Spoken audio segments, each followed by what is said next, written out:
Hey YouTube, how's it going this morning? We're out here in the grow, and we had another windstorm last night.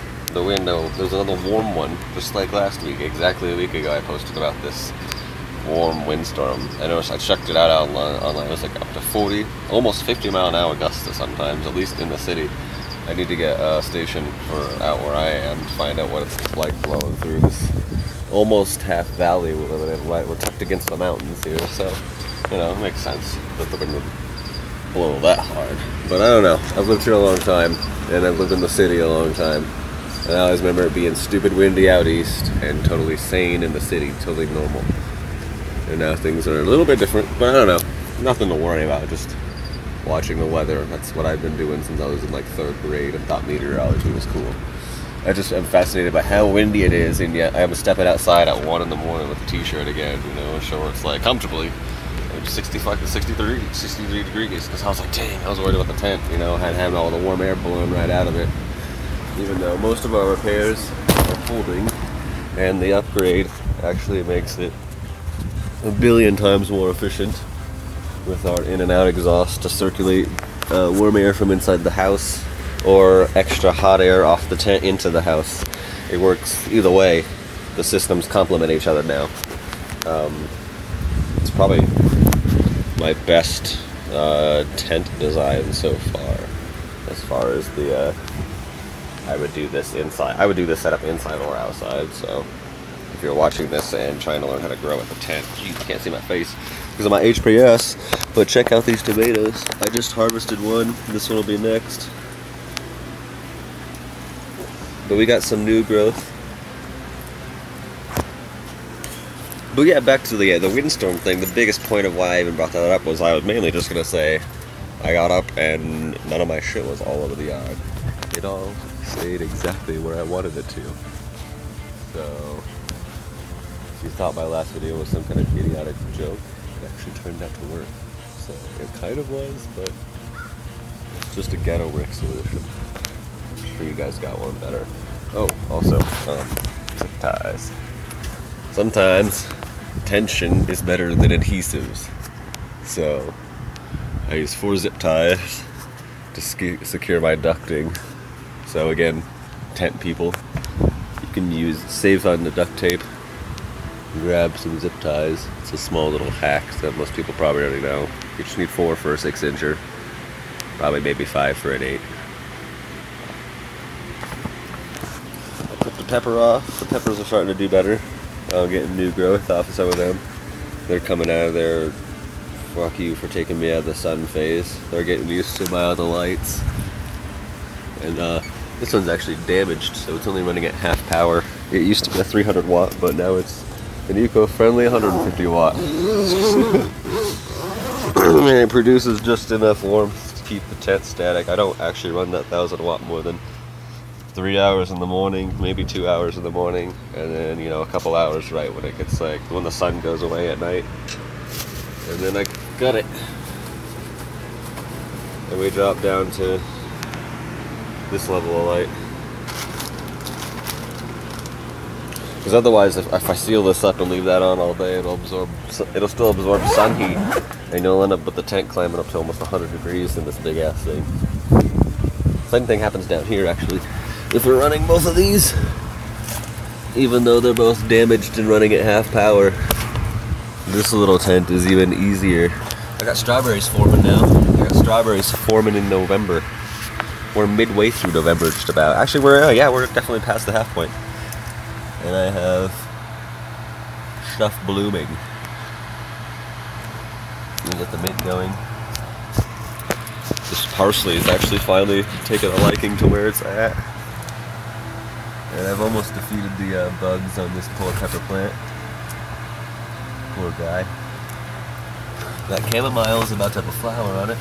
I can't wait to try some of my own chamomile tea. I got some mint I'm going to add to that. I just can't wait to start growing some of my own tea. And then I'll have the whole cup all grown by myself. That'll be awesome. It'll be a cool little experience. I just flipped the chives a couple of days ago. They're right here drying. Amazingly, none of this stuff blew away somehow. Well, most of it didn't. There's some cilantro there. I picked most of the cilantro. Oh man, I don't know if I like that smell. It's extremely strong. It's supposed to ward off bugs or help, but it only warded them off somewhat. If the bugs like the environment, they don't care. They'll get over it. They'll adapt. They'll become cilantro lovers. Yeah. I also planted lettuce seeds, morning glories from my grandmother's garden. She gave me the seeds herself, so I was extremely excited to be growing her flowers. They were beautiful this summer. I don't know if you saw them. You can actually see them in some of my live from the garden freestyle guitar videos. If you just look them up, they're all under the music section now. I've got the YouTubes. I've started getting my channel organized, so like if you're trying to find any of my music, it's right there under the music playlist. Just scroll down on the front page of my channel. Check it out. There's 60 videos now, all music, 60 tracks or works, you know, with various artists. I can't even shout half of them out. Joe Ivory's up on there. He definitely wants to be shouted out and tagged. Some of my homies don't want to be mentioned, and some of them they don't even talk anymore, so it doesn't matter. But yeah.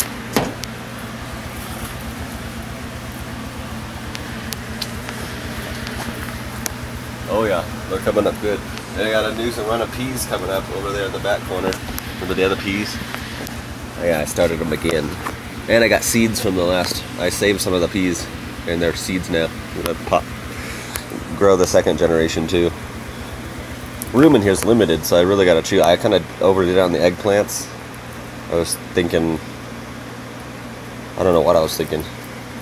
I was thinking mostly I didn't know how to grow them, then I was probably gonna kill a whole lot of them, and I ended up having to transplant them a buttload because they ended up not dying.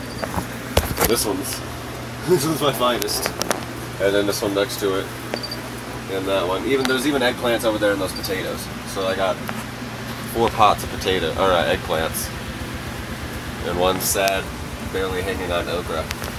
I gotta work on my okra skills, but I went from primarily studying the cannabis to in 2017 with January hit, I converted almost entirely over to all consumable, like edible crops, foods, herbal medicines, veggies, all the other stuff basically. I figured I'd start with a really hard plant like orchids and cannabis, which is what I did, and it was frustrating, it was a pain, and I killed a lot of them.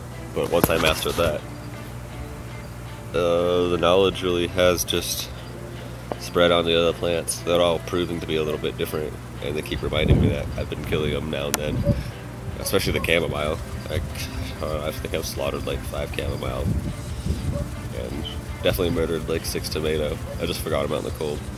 So yeah, I could definitely take all my videos as learning experiences, learn from my mistakes. I'll definitely be reporting them happily.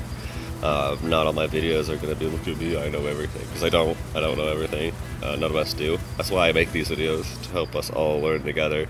I hope that people will comment with knowledge contradictory to mine, that is positively constructive to the overall perspective of what I'm trying to build.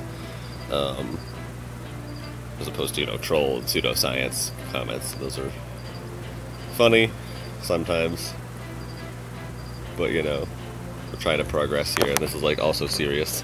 So again, I can be wrong, and that's what science is all about, is what we know now with the information we've already learned and what we're observing happening to us in real time.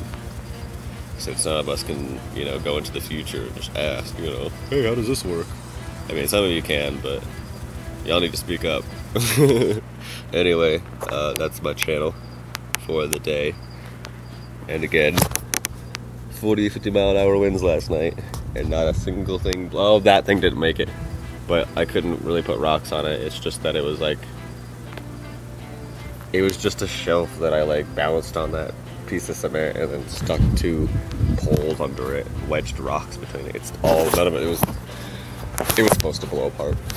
It was definitely a piece of shit, but it worked. It held the plants up all the rest of the summer while I needed until I got them in the tents. Hopefully they're gonna terrace this or something. trying to even grow rice maybe next spring. Who knows? Tune in and find out. This video is getting too long. So, I try to stick to under 10 minutes or 10-minute videos. Tune in next week, tomorrow, whenever you want. There'll always be new content flying out of me. Hopefully, eventually, I'll be creating 2 or 3 videos daily. But you know, we all gotta work. Actually, I'll be doing videos at work. Showing off how a bowling machine works and stuff like that. Once I finally get into that alley and everything. But yeah, stay swifty. Mad love. The wind's starting to pick up. Probably messing with the audio. So I gotta go. Aries out. Peace and love.